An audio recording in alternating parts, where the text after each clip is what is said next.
And if you look at it in a spiritual sense, this is a perfect example for us of non-permanence. People look for health. They want health, but it's elusive. It leaves them.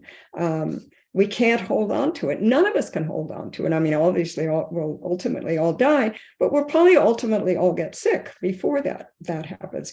We don't really control this. And I think there are a tremendous number of efforts out there to do that, to hide away from illness, to say it doesn't exist. Even people who have it think, well, if I just pretend it's not there and just go ahead, everything will be fine. And then they find people around them saying the same sorts of things. Well, if you just, didn't pay so much attention to it, or so you have to deal with all of this stuff. And I think Bill Epperly said something about it. He said, if you don't have a deep spiritual faith, it's too much to bear.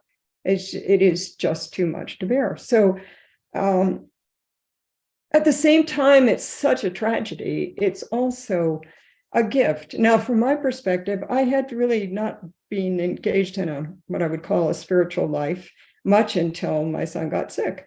And then I went looking for answers. And I had one of the classic book fall out of the bookshelf into my hand, and I started reading. So it's taken me into a whole new life. It's taken me into, a lot of personal spiritual growth that I would never have happened. And that's what I try, I think, to put across in this book, that illness is a path for growth. It's not some sort of dead end trail.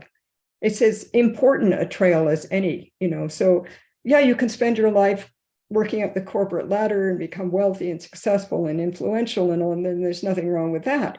But you can also get an illness, and you can work your way through that. You'll put in just as much effort, if not more.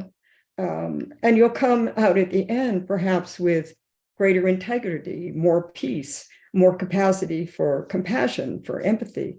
Aren't those better than, more yachts or more admiration or something like that? I think fundamentally they are.